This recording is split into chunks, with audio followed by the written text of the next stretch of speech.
to being precise, to being proficient is the same it is with anything, with any sport, football, boxing, figure skating, gymnastics. The key is the practice, practice, practice, practice until you reach a degree of proficiency that you're happy with.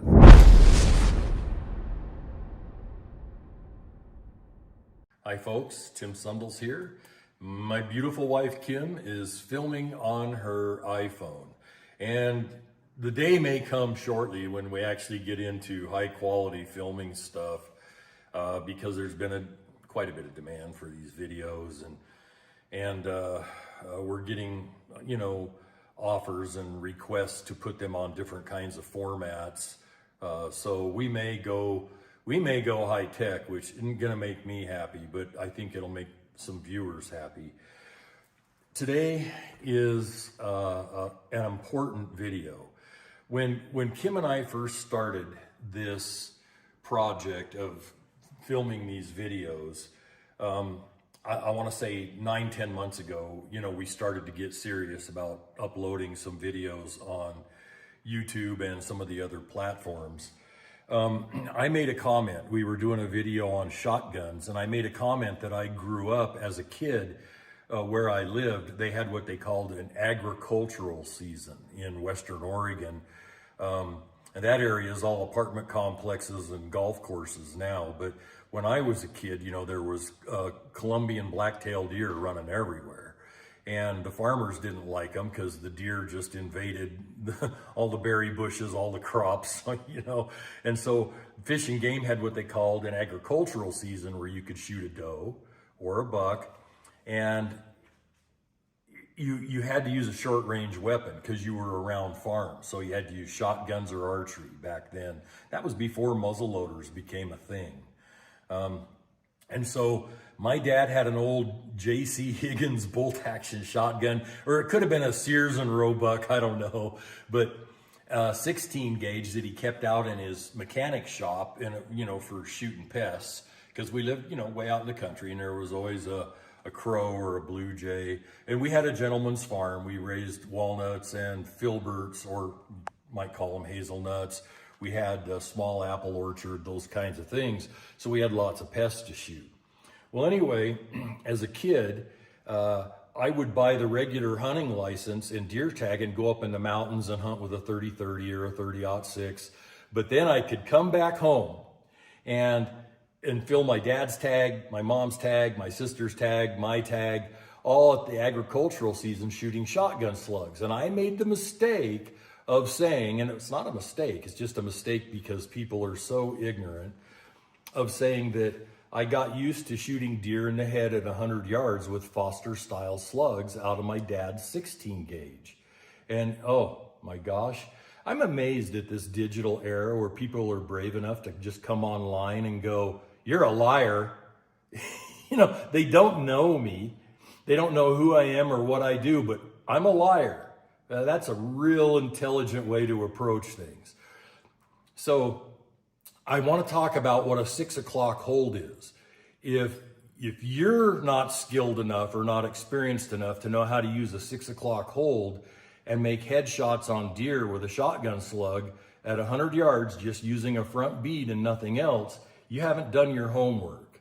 And my homework my whole life has been shooting. So let's talk about the shotgun bead first. A 6 o'clock hold only means, excuse my fine artwork here. A 6 o'clock hold only means that you're holding at the bottom of your target, and which means the projectile, whether it hits right there, right here, right here, right here, doesn't matter. You're still using a 6 o'clock hold. And it's up to you where you want that projectile to hit. The beauty of a 6 o'clock hold, and this is supposed to just be a shotgun bead, a simulated one. It's not exactly totally round, but I just did it by hand. The beauty of using this kind of hold is you don't cover the target, because the further out your target gets, let's say this is a deer head, then the more of the target your bead covers, pretty soon you can't shoot with any precision at all. And A shotgun Foster style slug with just a front bead for a sight isn't exactly precision to start with, but you'd be shocked if you test different kinds of ammo and get the right height of a shotgun bead. You would be shocked what you can do. The real problem we run into with shooters is they don't test, they don't know how to test or where to test. It takes money. I mean, I live out in the country. I shoot off my porch. I've got shooting benches all around this ranch where I sit down and shoot stuff. So I test. So the 6 o'clock hold is, for a straight shotgun bead, is a thing of beauty. If you've tested slugs and you know how much drop you have and you can estimate ranges quickly, it's a thing of beauty and simplicity. This is an old, is that an 1897? I think it is, with a bead. See that bead? Get that bead in there, babe, up on the barrel, up at the end of the muzzle. Simple, nice little bead. Stay there for a minute because I got to focus.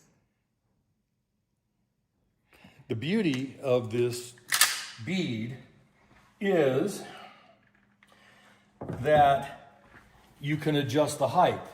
And my wife printed these off this morning on the internet. This is your front bead for a shotgun. And you can see that this one will sit lower than this one. This one has what, when I was a kid, we called a riser.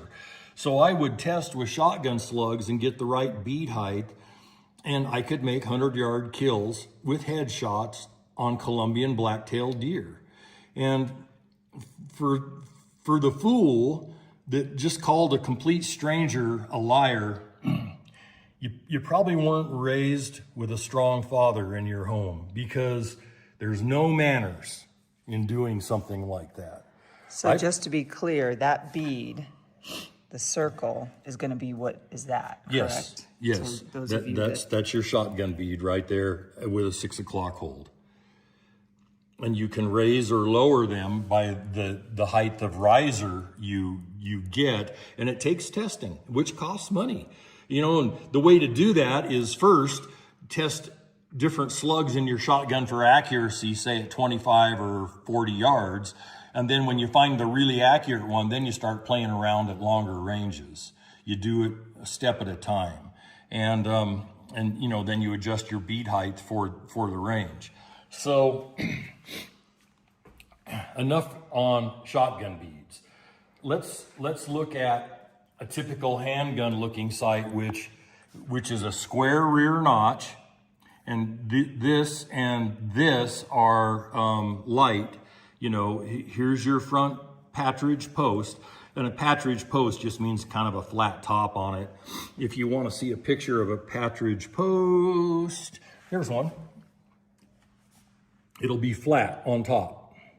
So point out the flat on top part. It's just flat on top. So it gives you a sight picture like this, especially when it's in a square notch. Here's your rear sight, which is a square notch. Now, again, the same thing applies to the shotgun bead, applies to a partridge type handgun sight or a partridge type rifle sight. You can get a sight like this on some rifles. 6 o'clock hold, and whether the bullet hits right at the top of the front sight or up here or up here or up here is up to you, but it's still a 6 o'clock hold.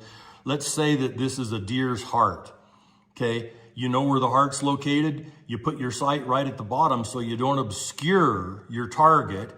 You press the trigger and the bullet's gonna hit up here wherever you've sighted it in for. And I learned this stuff as a kid just through experience. If your sight obscures your target, you can't get precision.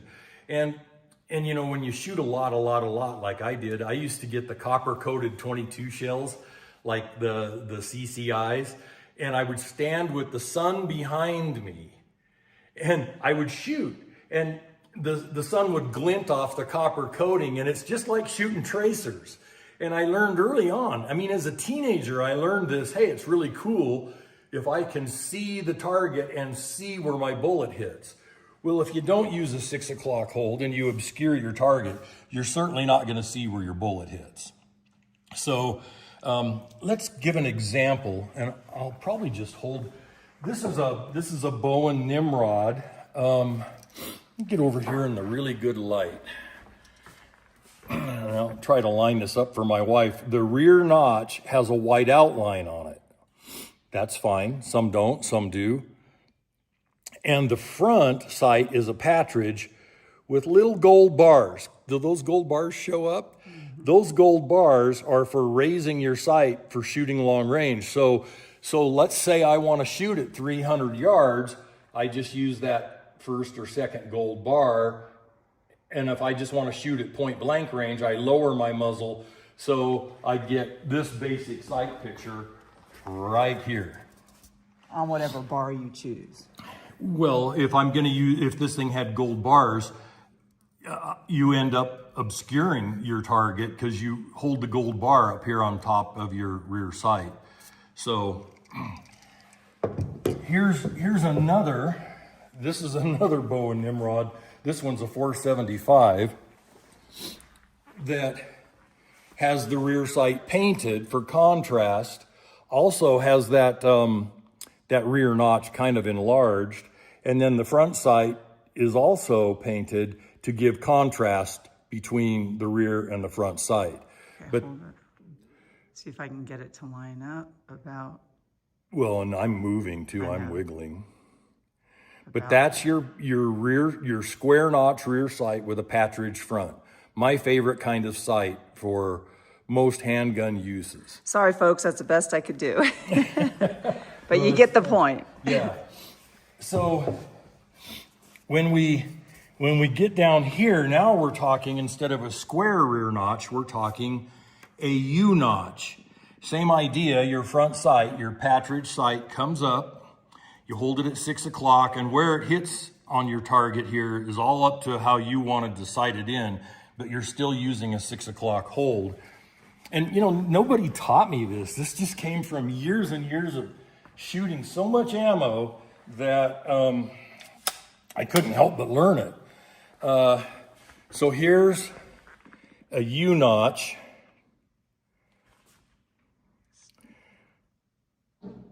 And that's not a front dot sight. That's got a flat top on it. It's a partridge with a dot, a luminescent dot.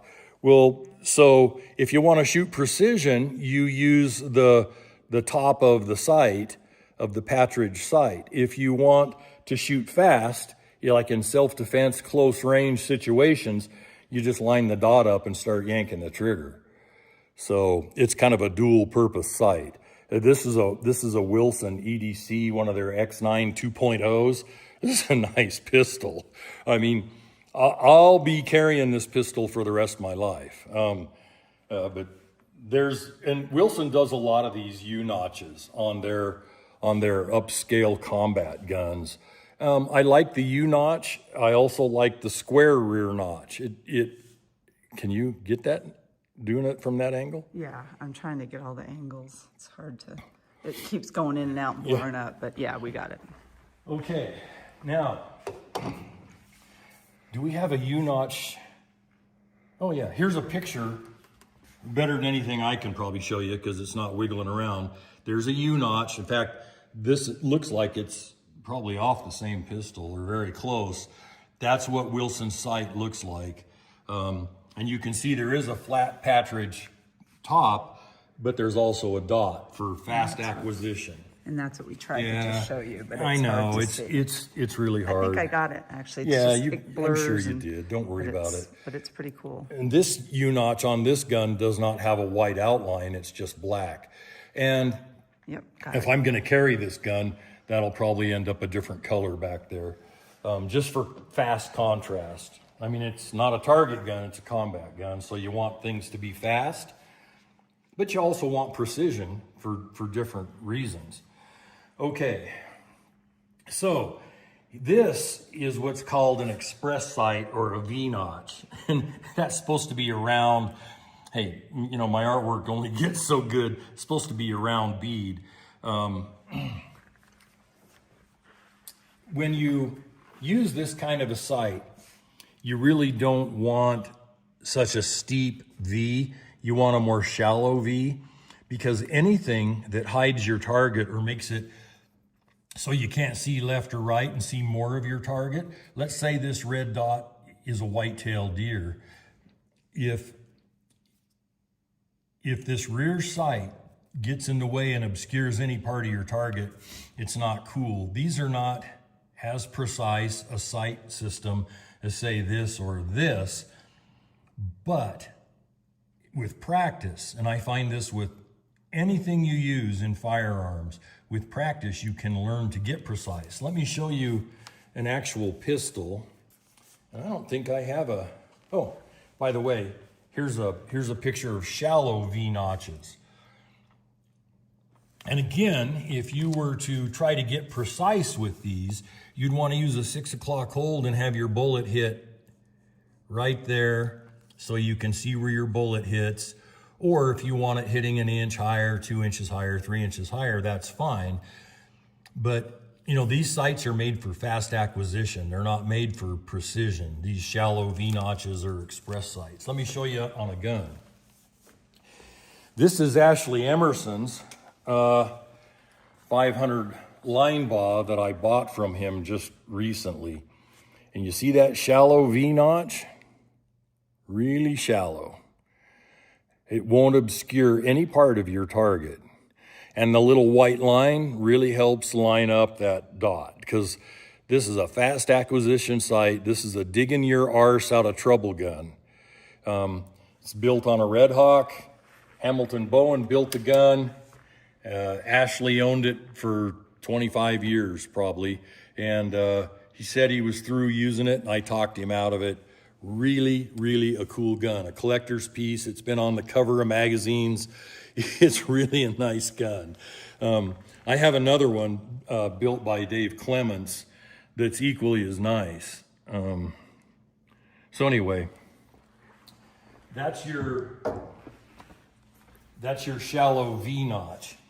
Now, one of the most useless sights I've ever seen is a Buckhorn style sight. They're really hard to get precise with. And with practice, you can get precise with them. I'll go get over here in the light. It's a little better, I think. Here's an old Savage 99 30-30 with a classic Buckhorn rear sight.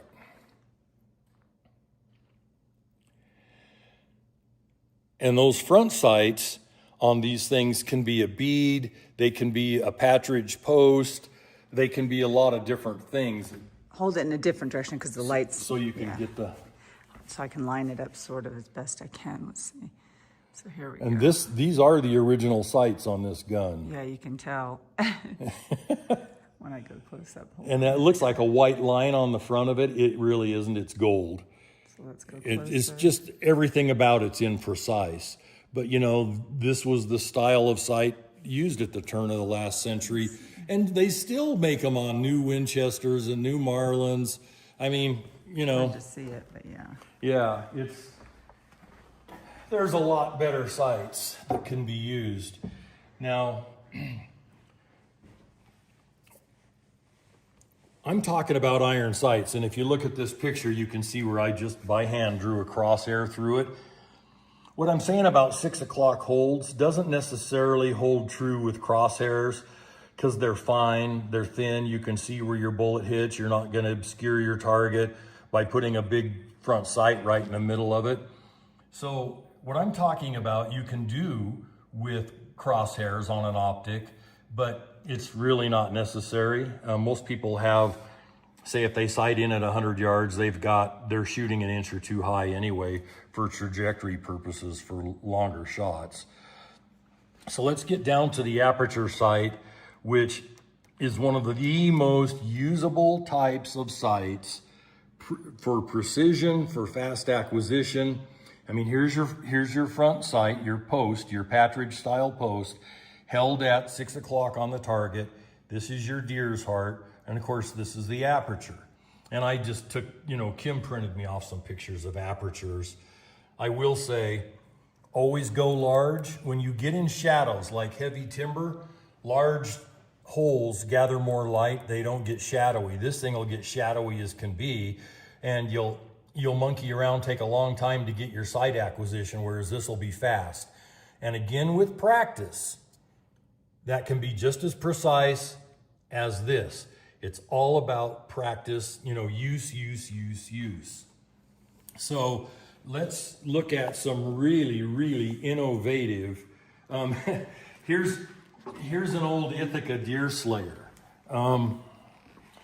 It's got a Skinner aperture sight on it, and I can actually enlarge that by taking out the aperture. And if I ever decide to use it for deer hunting, I will. And it's got a funky doodle front sight, kind of a fiber optic looking glow in the dark thing on it. So you want the orange right in the center. Right in the center, and then hold it 6 o'clock on your target. Which I can't get very well, but you get the idea, But folks. yeah, these old Ithaca deer slayers are, really a useful shotgun if you hunt deer and stuff with a shotgun. And there's lots of places where that applies, in the Midwest, around farmland and stuff, where you want a short range weapon. Here's one of the most innovative, and it's sitting here in this little vise. Here's one of the most innovative aperture sights I've ever seen. And this is a Beretta Model 1301.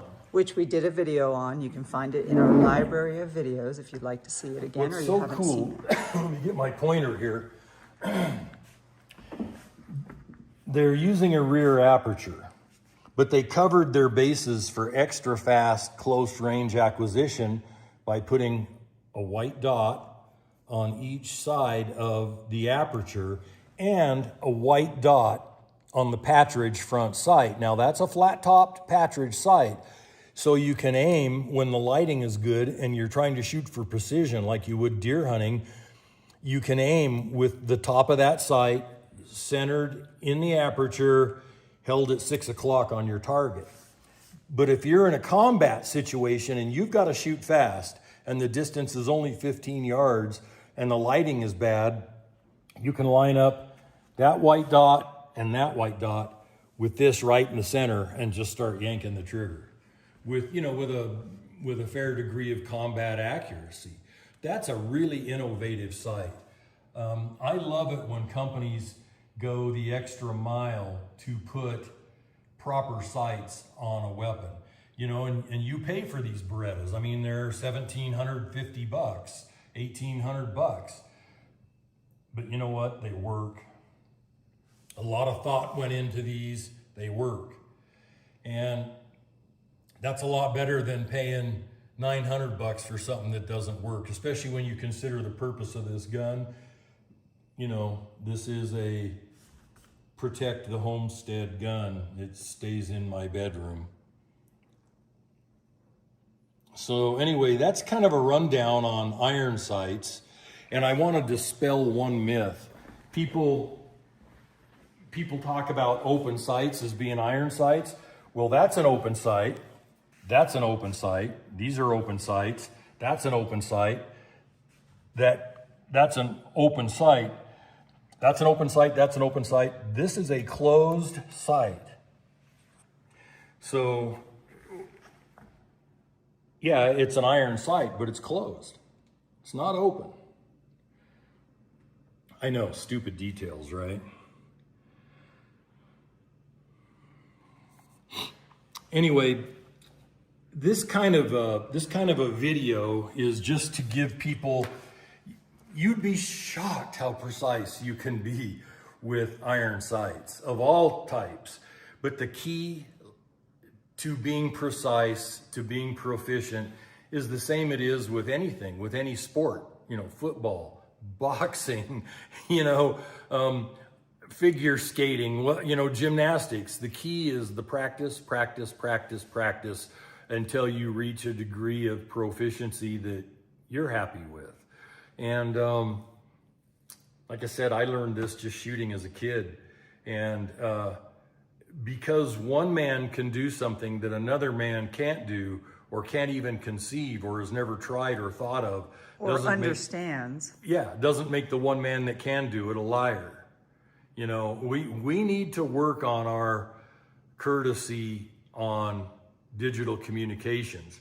There have been times with people I know and that I have dealt with that I have called a liar online, but I know them and I've dealt with them. And, you know, they get on a public forum and tell a lie or say something really stupid that has to do with my freedoms, my constitutional rights. I'm going to jump them for it. But we need to work on politeness in our digital communications, and just imagine yourself as if you're talking to a person eye to eye, face to face, at a table drinking coffee. That's how you should do it on the internet. And if you can't, shut your mouth. Yeah, if you can't, just keep it to yourself, you know. Anyway, folks, Kim and I care about you. We really enjoy doing these little instructional videos. And have a really good day, and we'll see you on the next video, and God bless.